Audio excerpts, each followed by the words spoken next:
Chapter 20.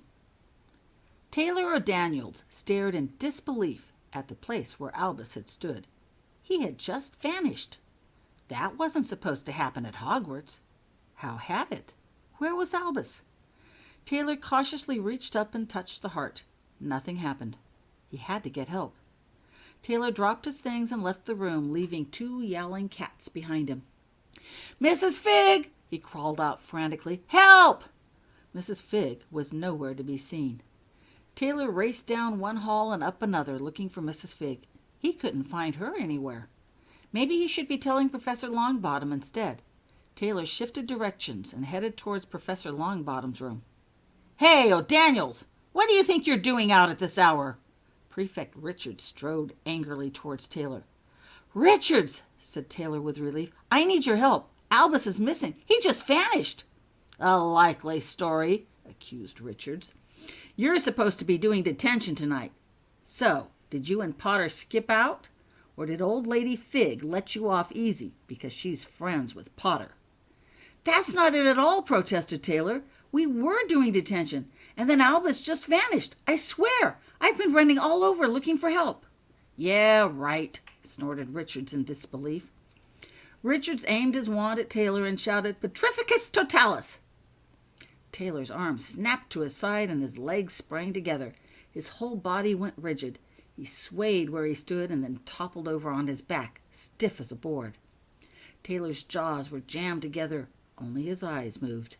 They watched as Richards bent over Taylor. "Even if Mrs. Figg lets you go early," Richards said angrily, "there is no way my brother will be spending more time at that bathroom detention than you. Have a nice night." Richards vanished from sight. He returned a few minutes later with a dusty old drop-cloth. He pushed Taylor into the wall at the side of the hall and covered him with the drop-cloth. Becky was sitting on the sofa in the common room, reviewing her notes one last time. She was just thinking about heading for bed when she heard this fearsome sound. It was loud and piercing. The sound, a cross between a screech and a scream, attracted everyone's attention.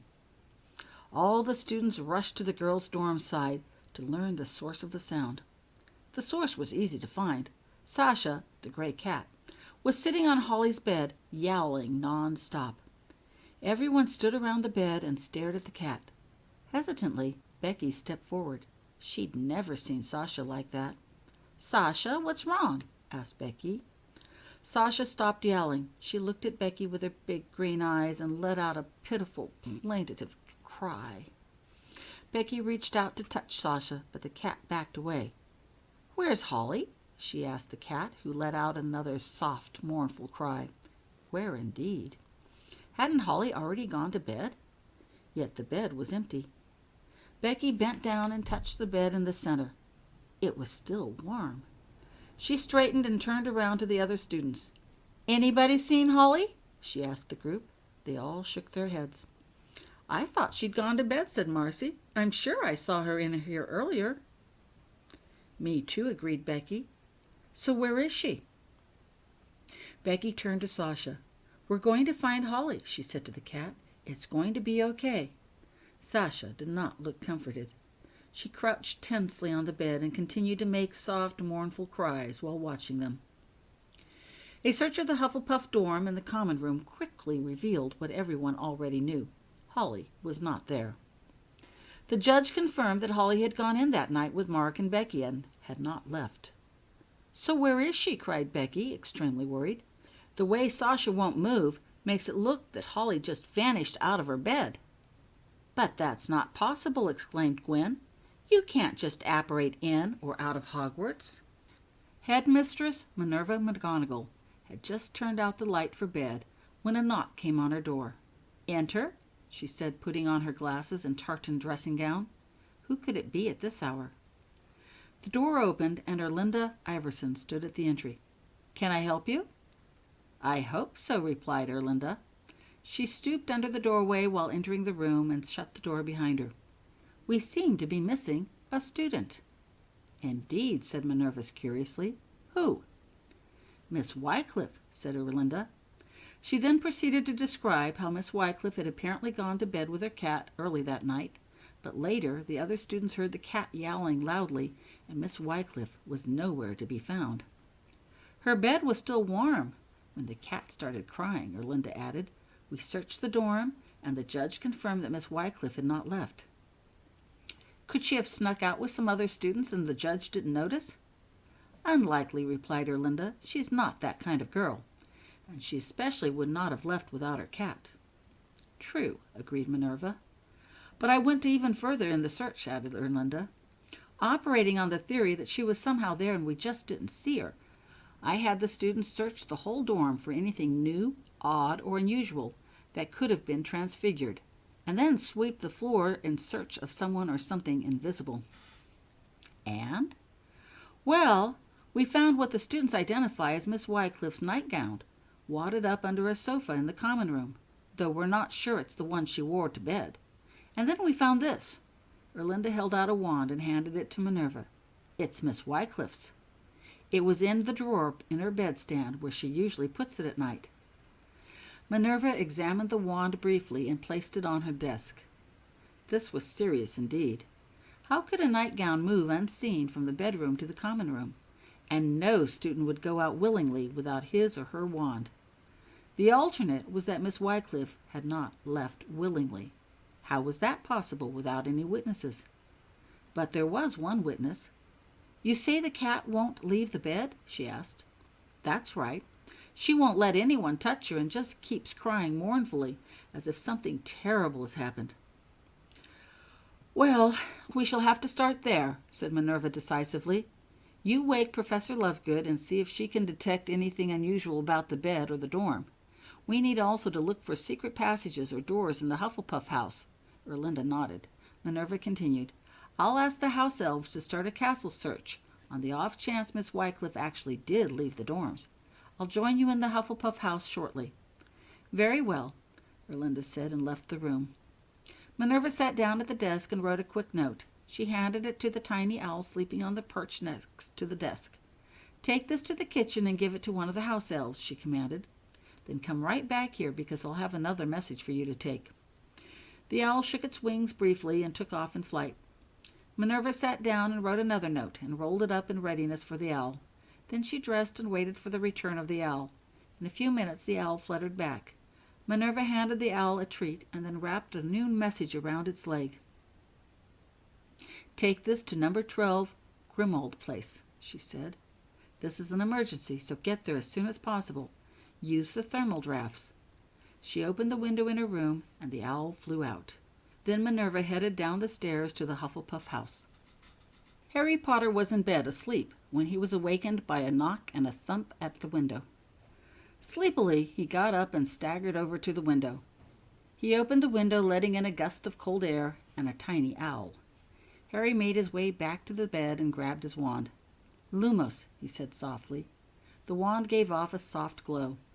Harry used the light to look for the owl. It had landed on the dresser and hooted softly. Harry automatically grabbed a few treats out of the dish setting on the dresser, especially for that purpose, and handed them to the owl. He lit a candle and set down his wand. His fumbling fingers retrieved the message tied to its leg. Harry frowned when he read the message. It's from McGonagall at Hogwarts. She says that Holly is apparently missing. Ginny sat up, more awake now. How can that be? No one seems to know how or why. That's strange. Harry nodded. It is. I think I'd better go to Hogwarts to see for myself. He went over to the wardrobe closet to get his clothes. Ginny got out of bed and left the room. She returned with his robe and a thick scarf. It's cold out, she explained, handing him the scarf. I hope she's okay, she said worriedly, fingering her necklace. Me too, agreed Harry. Harry? Yes, said Harry while he was putting on his robe. Harry! There was more urgency in Ginny's voice. Harry looked over at Ginny. What? Ginny didn't answer. Her face had gone very white. Wordlessly, she held up her healthstone necklace. One of 3 shimmering sections had turned hideously dark. It looked black in the flickering candlelight. Harry felt the blood drain from his own face as he looked at the necklace. The color wasn't actually black, he noted with relief, but no one had said anything about Albus. Why not? Why write a note about Holly and not mention Albus? Albus surely wouldn't be in the infirmary with a color so dark. Did anyone even know about Albus? "Do you think they're connected?" whispered Jenny. Numbly, Harry shook his head. "I don't know." He finished wrapping the scarf around his neck. "Creature," he called out. A very old-looking bald house elf, dressed in a snowy white towel with a locket dangling from his chest, promptly appeared. "Yes, Master Harry?" "Creature," began Harry, looking down at the elf, "could you do me a favor?" "Anything," said the house elf eagerly. "It seems something has happened to Albus." Creature's bat-like ears drooped with concern. "Albus is at Hogwarts, sir. What could happen to him there?" "I don't know," agreed Harry. Then he nodded to the necklace in Jenny's hand. Creature's look followed Harry's, and his eyes widened when he saw the dark section in the glowing pendant. "This is not good," he said, distressed. "Not good at all." "I agree," replied Harry. "Do you think you could find Professor Longbottom and ask him about Albus?" Creature nodded his head eagerly, his ears flapping up and down. "Also, could you please find Headmistress McGonagall and inform her that I will be arriving shortly? Ask her if she would be good enough to meet me in her office. Thank you." Creature nodded again, and with a loud crack promptly disappeared. Creature was devoted to the kids. Once he got to Hogwarts, if necessary, and if it hadn't already been done, he would no doubt organize the Hogwarts house elves into a search of the castle for Albus. Ginny started getting dressed. "I'm going with you," she announced. "Creature will be back soon. He'll look after Lily." Harry started to nod, welcoming her company, then stopped. "No," he said regretfully. "I need you to stay here." "Laurel has a health stone too," he explained. "It's late. I doubt they'll notice anything. Maybe there's nothing to see. But if there is, and they do, they'll need someone to contact. Also," he added, "it might help to know if something has happened to Holly health-wise." Ginny nodded reluctantly. Harry grabbed his wand and pointed to the doorway. "Accio," he said. "What are you doing?" inquired Ginny. A piece of parchment and quill floated into the bedroom, landing on the dresser. Harry grabbed the quill and started writing on the paper. "I'm telling Ron and Hermione." "You can't do that," she protested weakly. "I'll be okay. It's late. You don't need to bother them." "Of course you'll be okay," agreed Harry calmly while writing the note and tying it on the owl's leg. "But you shouldn't be alone at a time like this. Ron and Hermione are family. They'll want to know. They'll want to be with you." He took the owl to the still open window. "The Weasleys," he stated, giving the owl their location. The owl took off flying into the dark night. Ginny sighed and put on her heavy house robe. Then she picked up the turquoise-colored address book with a small purple glass chip that sat on the dresser. With book in hand, Ginny followed Harry downstairs. She briefly hugged him goodbye before watching him walk out the door and disappear. Feeling very much alone, Ginny went to the drawing room and placed the book on an end table. Then she lit the fire in the fireplace. When the fire was roaring brightly, Ginny selected a comfy chair. She curled up into the chair, holding her pendant in one hand, and watched the flames. It was going to be a long night. Dylan felt exhausted, and he had work to go to the next day. He and Laurel had just returned very late from a dinner and evening show. Not just any dinner and evening show. It was dinner and a night at the opera. Not that Dylan and Laurel particularly enjoyed opera. They had never before attended an opera. The evening had been his mum's idea. His mum had won a dinner for two and a night at the opera when she participated in a radio contest and was the 100th caller, at which time she told the radio announcer about how she and her husband adored opera and how it had been their lifelong dream to be able to attend a real live opera. The announcer was moved to tears and joyfully sent them tickets to the next opera. That was the prize for being the 100th person to call in. Of course, Mom and Dad had not the least interest in opera, and Dad vaguely thought operas had something to do with fat ladies singing, and Mom, well, she was just into entering contests. So Mom pressed the tickets into Dylan's hand. "Take them," she insisted. "It'll be good for you and Laurel to get out of the house." So Dylan and Laurel had gone to the opera. Although they hadn't understood a word said, or sung for that matter, Dylan had to admit the costumes were spectacular and the dinner delicious, although the proportions were rather small. It was past midnight and definitely past his regular bedtime. Dylan was glad to finally get out of the stuffy formal clothes he'd had to wear all night. "Dear," said Laurel, "would you mind helping me with this clasp?" She walked over and turned her back to him so he could get at the clasp of her silver pendant. The pendant had been Laurel's pride and joy ever since Holly gave it to her. It had elicited many compliments from people who saw Laurel wear it, both for its unusual design and its shimmering qualities. Privately, Dylan thought it was way too expensive a gift, but the pendant had looked especially well on Laurel with that low-cut evening gown she had worn tonight. Dylan unclasped the chain and pulled the pendant away from Laurel. He glanced at it briefly before handing it to Laurel.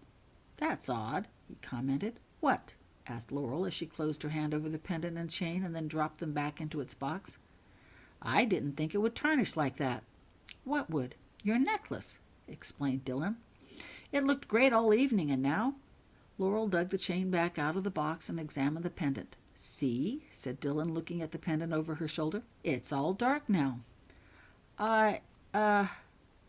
For a moment, Laurel seemed positively flustered. Then her face turned white as a sheet. "Oh, no," she whispered. She staggered over to her chair and sat heavily. "What?"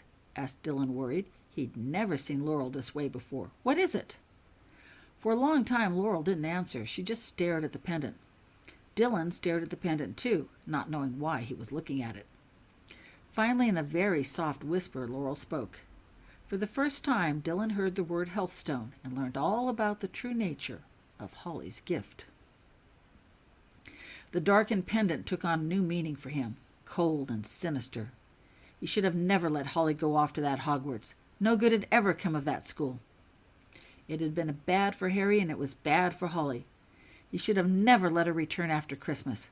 Holly had been fine at Christmas. They should have left well enough alone. Now it was too late. "What'll we do?" he asked desolately.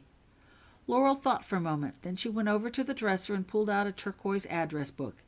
Dylan had seen it in a drawer. He'd even thumbed through it. He had considered it of no importance. The pages were all blank. But now Laurel grabbed a pen and started writing on it. Dylan looked over her shoulder and read, "My healthstone is black. What do we do?" Laurel closed the book and sat staring at it, waiting. Suddenly the purple glass chip lit up. Laurel opened the book and read. Dylan looked over her shoulder. Laurel's writing had completely vanished.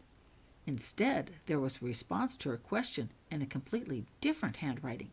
It read, "Black or just very dark?" Laurel grabbed the healthstone and took it under the light. "What do you think?" she asked Dylan. He peered at the stone, trying to evaluate the color. "Definitely dark purple," he concluded. Laurel wrote in her book, "Dark purple." She shut the book again and waited. A few seconds later, the purple chip lit up. Laurel opened the book. As before, Laurel's words had vanished to be replaced by, "Holly is alive, but she is missing. Harry has already gone to Hogwarts to investigate further." As they watched, new letters formed on the line. "Would you like company while you wait for more news?" Laurel looked at Dylan questioningly. Dylan shook his head. Bad enough that his precious daughter was missing, but to have to share that grief and pain with them? Laurel penned her response. "No, thank you. Please keep us informed." Laurel shut the book again and set it down. "What do we do now?" she asked Dylan as she sat down on the bed. She still held the pendant in her hand, staring intently at its darkened side. Dylan sat down beside her. He put his arms around Laurel's waist and held her tight, all thoughts of sleep forgotten. "We wait," he answered. Harry Potter had always come back from Hogwarts, no matter what had happened there. Hopefully, Holly would, too. Professor Neville Longbottom got dressed quickly. Creature's message had been most disturbing. Creature seemed to think that Albus was seriously injured. But Neville had not gotten word of any injuries. Creature tended to exaggerate a lot, but he had come on Harry's orders, which meant Harry was concerned too. Very concerned. This was a school night.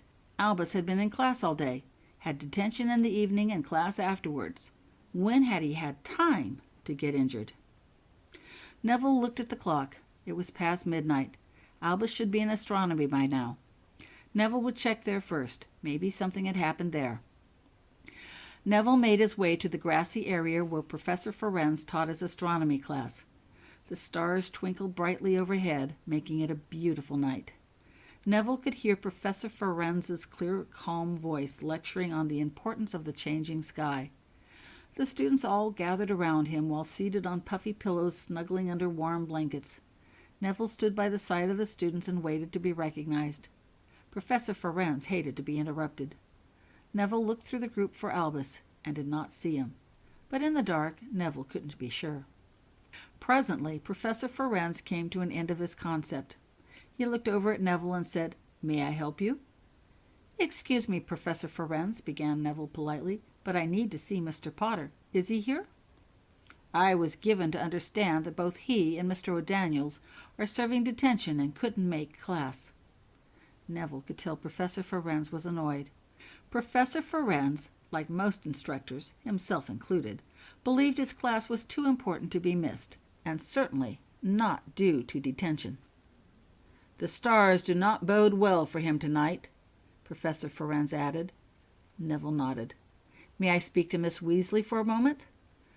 Professor Ferenz nodded to Rose, who promptly got up and walked over to talk with Neville. Neville walked Rose away from the group so they would make less of a disturbance. Professor Ferenz gave the rest of the class sky observation instructions. "What is it?" asked Rose, worried.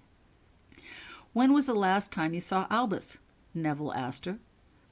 "Right after dinner," replied Rose.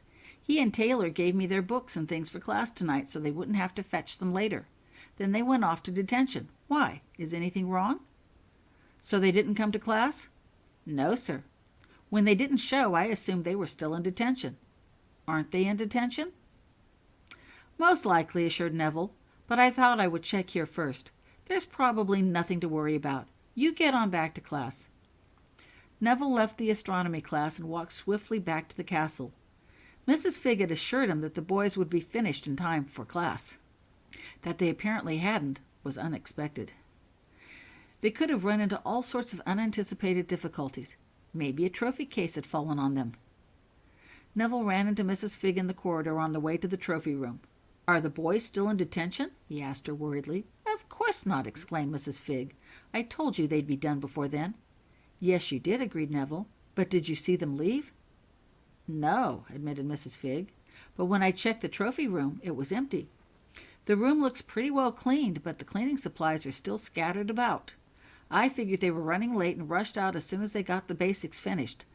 I was on my way to the Fat Lady to wait for their arrival after they came in from astronomy. I plan to remind the boys they'll have to spend more time tomorrow finishing up." "The boys never arrived to astronomy," said Neville bluntly. "What?" exclaimed Mrs. Figg. "But that's impossible. Where could they be?" "That's the question. When did you last see them?" "Around 10 p.m., replied Mrs. Figg. "They were both in the trophy room, working hard. Snowball and Poopsie stayed with them. I had my rounds to make, so I left them." "Are Snowball and Poopsie still in the trophy room?" "They were," admitted Mrs. Figg. "They were both pretty upset when I returned, but I figured it was because the boys had left without my permission first. I'd have gotten back sooner, but Peeves set off an exploding ink bomb in the middle of the library, and I was helping Madam Pence clean up." "How could they have not gotten to astronomy?" "I don't know," replied Neville, "but I think I'd better let Headmistress McGonagall know what's happened. We may need to start a full-scale search." Mrs. Figg nodded worriedly. "Maybe you could search the trophy room," suggested Neville. "Perhaps they left some sort of a clue or a message as to their whereabouts." Mrs. Figg nodded and turned back towards the trophy room. Neville headed upstairs to find McGonagall.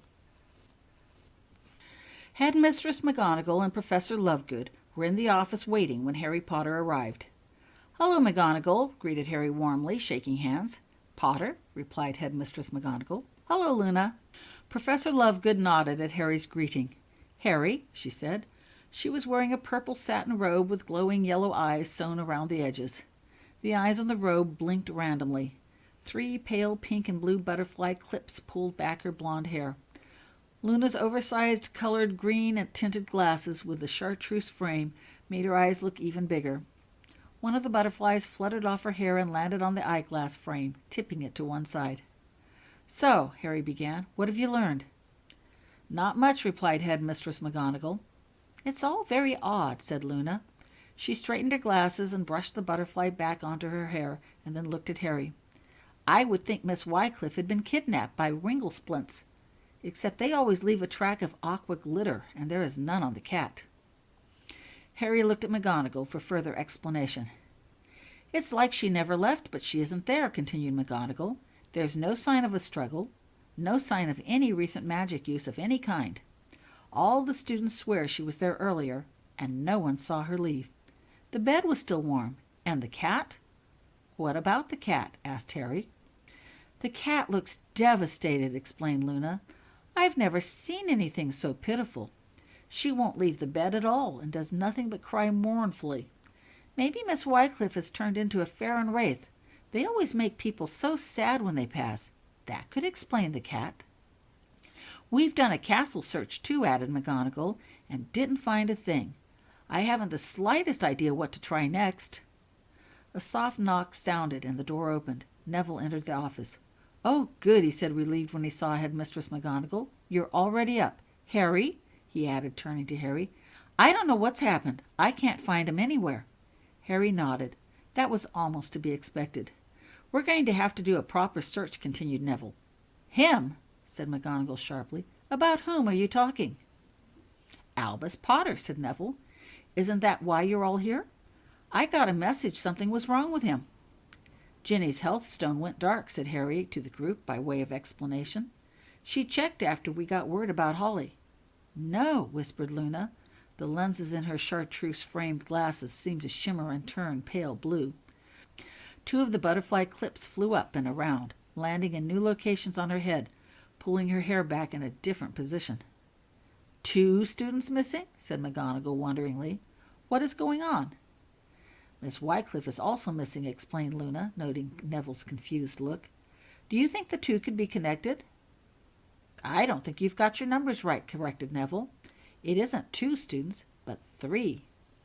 McGonagall stiffened quickly. What are you saying? She asked, clutching her heart. I think Taylor or Daniels may also be missing, replied Neville. At least he and Albus never made it to astronomy, he added. They were last seen doing detention in the trophy room about 10 p.m. Miss Wycliffe was noted missing at around 11 p.m., put in Luna. Her lenses had returned to a light green tint. The 3rd butterfly flew off her head and landed on a shoulder, clipping itself to her robe. Rather, that's when her cat started crying. Cats, said Neville. There were 2 cats with the boys in the trophy room. Mrs. Figg said they were pretty upset when she returned. Maybe we should take a closer look at the trophy room, said Harry. And talk to some cats, added Luna. Perhaps they can tell us more. Mrs. Figg met them at the entry of the trophy room. I'm so sorry, Harry, she said, wringing her hands anxiously. I didn't know they were missing. I thought they'd gone on to class. It's okay, Mrs. Figg, replied Harry Potter. You couldn't have known. He looked around the room. What are we looking for? He said in general. There's nothing here, replied Mrs. Figg. I've already looked. Everything looks the same except cleaner. Luna ignored the room and instead knelt down and looked at the cats.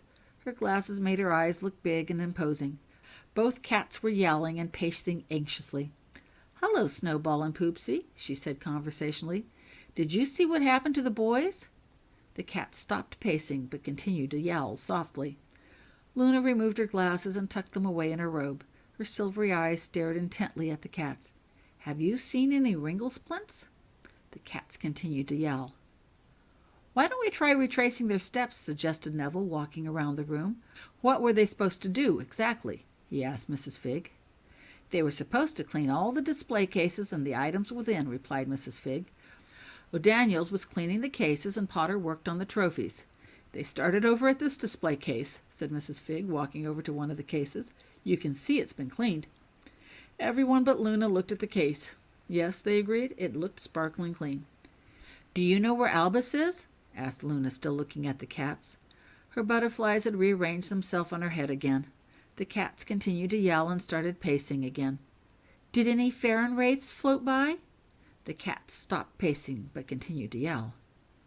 And then they moved over to this crate, continued Mrs. Figg, drawing their attention to the next case. And I left after they started that one. They were making pretty good progress. I was sure they'd finish before class. Do you know where Taylor is? Asked Luna. Snowball spun in a circle and raced out of the room. Luna stood up. I think I may have something, she announced. I'm going to follow Snowball. She left the room with a swish of her lavender robes, quickly hurrying to catch up with the cat. Everyone else remained in the trophy room looking about. Was there anything else? Asked McGonagall. There has to be something. You can see all the trophy cases have been cleaned, said Mrs. Figg. They left the place a mess, but they were done cleaning. So something must have happened after they cleaned and before they put things away, mused Harry. Are you sure you didn't tell them to do something else? No, said Mrs. Figg.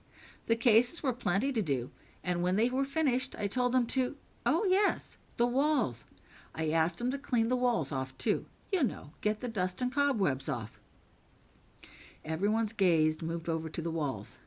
Have they all been cleaned? Asked Neville, moving up to a wall for a closer look. They spread out, all staring intently at the walls. I found Mr. O'Daniel's, announced Luna triumphantly, returning to the room with a young boy at her side. You just have to know the right question to ask, she added. Her blonde hair hung down limply on one side, as two of the butterflies fluttered behind, trying to catch up. Snowball padded proudly in behind Luna, pausing to swat one of the butterflies that threatened to land on its back. Taylor O'Daniels was dusty and dirty from head to toe. His white face was smeared with mud where his tears had mingled with the dirt. Mr. O'Daniels, exclaimed McGonagall. What happened? I found him under some covers, said Luna. It seems Prefect Richards decided to practice Petrificus Totalis outside of class. He was a little angry that his brother had to do detention. I tried to tell him, began Taylor, but he wouldn't believe me, honest. Tell him what? Asked Harry, afraid of what he would hear. About Albus, sir. He just vanished. Vanished? Asked Harry. Where? I don't know where. He just disappeared. I didn't know what to do, so I tried to go for help and then he wouldn't believe me. Taylor's lower lip trembled, and he looked like he was trying very hard to not cry. Why don't you tell us the whole story, spoke Neville encouragingly. Start from the beginning.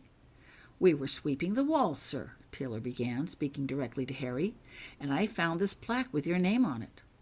I didn't know you had anything in here with your name on it, spoke Luna. I didn't either, replied Harry distractedly. His whole focus was on Taylor. Go on, he encouraged. Well, you do, argued Taylor. It's got your name and Ginny Weasley's name. Ginny's? Interrupted Harry sharply. And somebody I never heard of before, a Tom somebody. Tom Riddle? Whispered Harry almost fearfully. Yes, that's the name, replied Taylor eagerly. You've heard of it? Yes, said Harry faintly, his blood turning cold at the very thought of the name. Well, we'd never heard of the name, so I was showing the plaque to Albus, continued Taylor. And Albus was looking at it. Then he reached out and touched it and— I didn't think anything of it, sir. After all, I'd just finished polishing it myself. But when he touched it, he— Taylor broke off. What happened? Asked Luna gently. He just vanished. There was complete silence in the room as everyone considered this. Finally, Harry spoke. I think we'd better see this plaque, Taylor. Yes, sir. Taylor walked back behind one of the cases to a wall they hadn't yet examined. It's over here, sir, he said. Funny, he said, looking at it. I had it all cleaned and polished before. Instinctively, he reached up to clean it again. Don't— Harry stepped forward to stop him, but Luna placed her hand in front of Harry, restraining him. We already know whatever it is won't affect him, she whispered. Harry stopped and waited for Taylor to finish. There, see? Announced Taylor, stepping back. It says Ginny Weasley, Harry Potter, and Tom Riddle, now and forever. Harry and Luna moved up to look at the plaque. Tom Riddle, mused Luna, staring at the plaque. On that last day.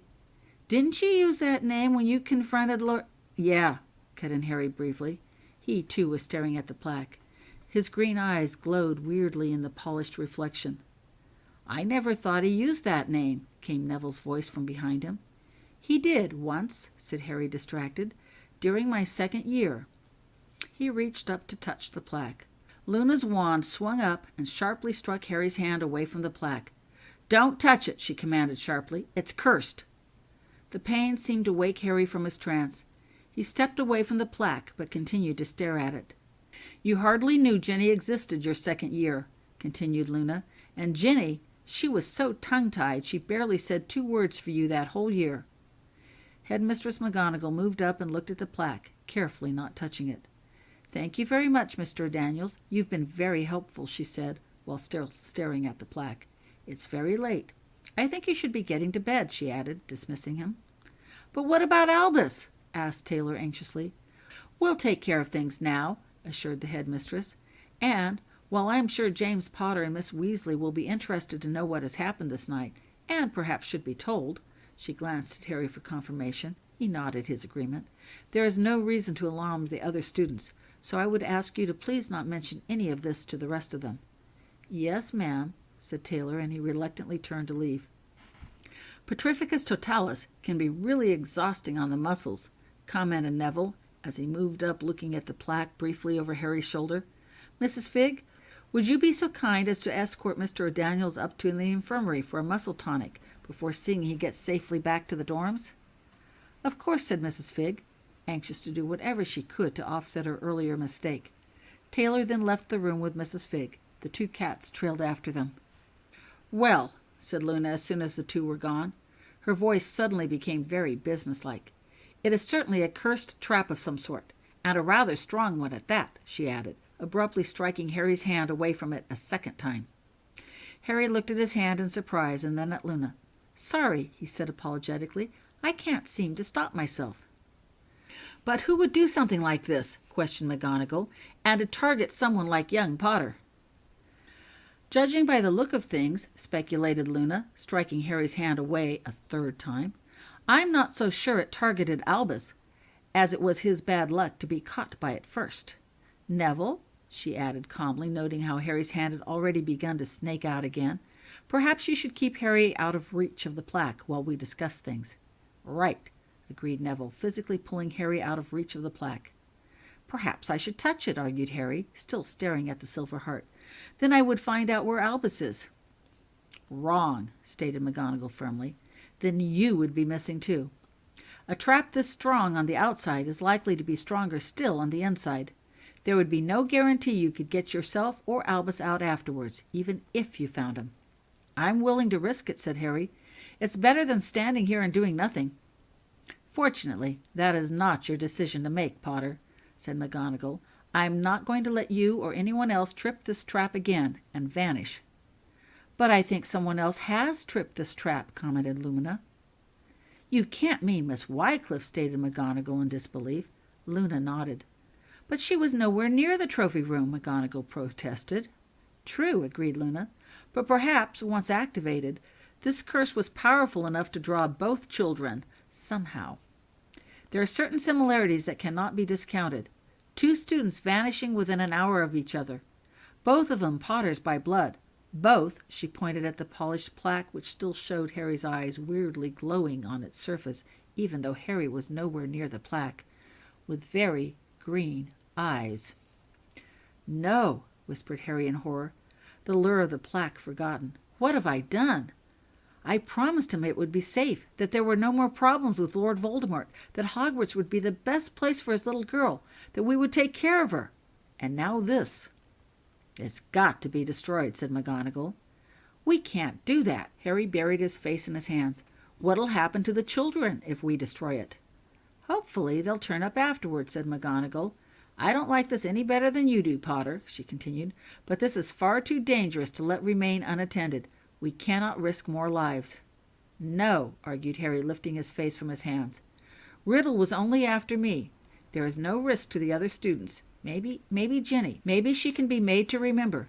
Maybe with her we can find some way to get through without destroying it." "What does Ginny have to do with all this?" asked Neville. Harry took a deep breath. "Ginny," he began, "opened the Chamber of Secrets that year.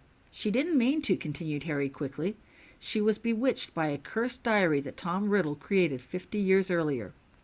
"You mean that little black book she was always writing in?" asked Luna. "That's right," nodded Harry. "The more she wrote in it, the more power she gave to the diary, and the diary took control. Riddle had Ginny doing all sorts of things she could not remember doing afterwards. Writing on the wall, the blood, the plaque must have been one of them.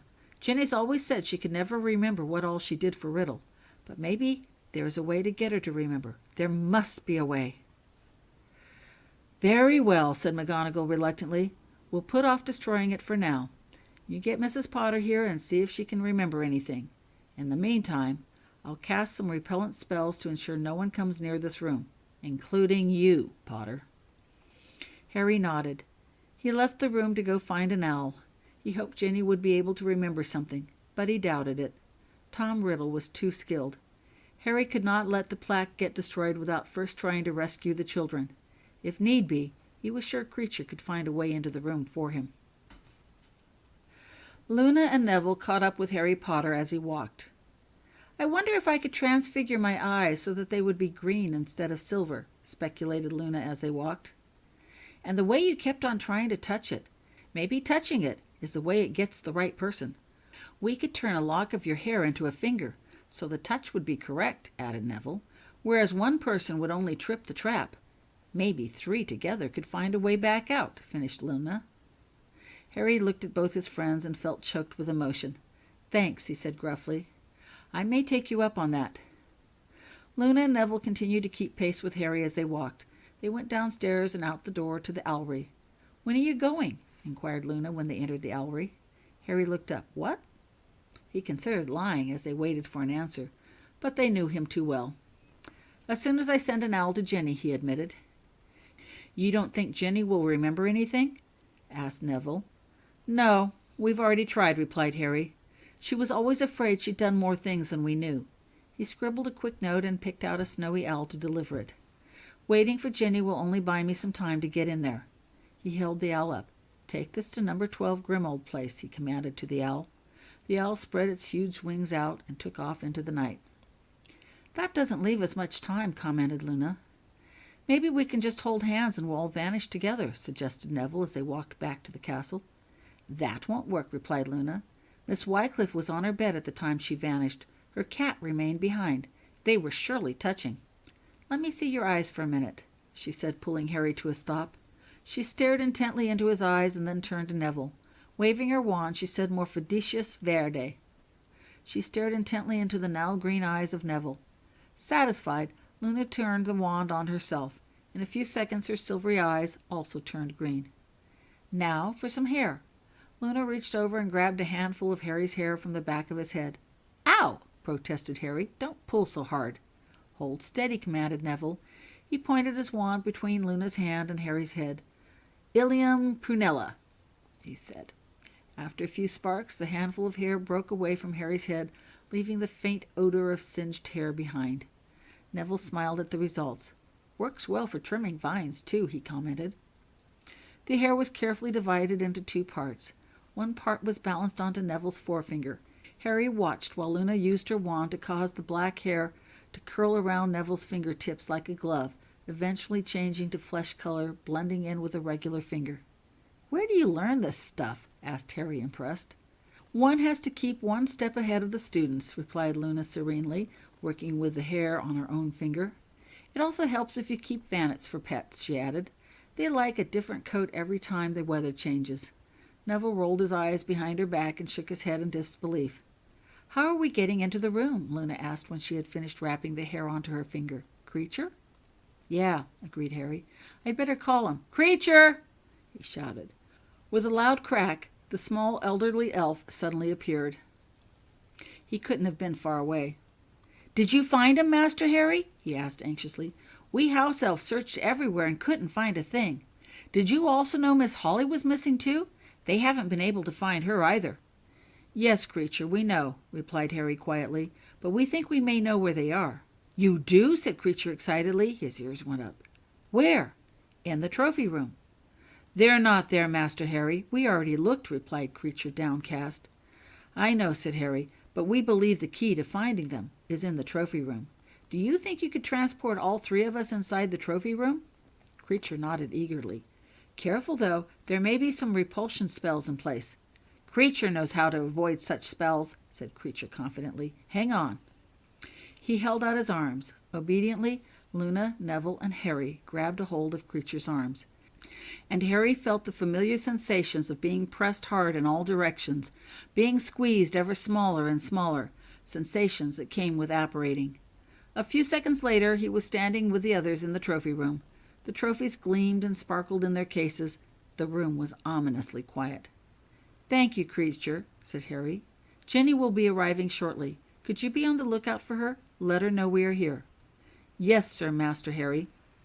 With another loud crack, Creature vanished from the room. "Right then," said Harry, walking towards the plaque. It no longer seemed to call him as it had.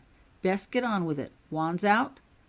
"Ready," replied Luna and Neville, following Harry to the wall.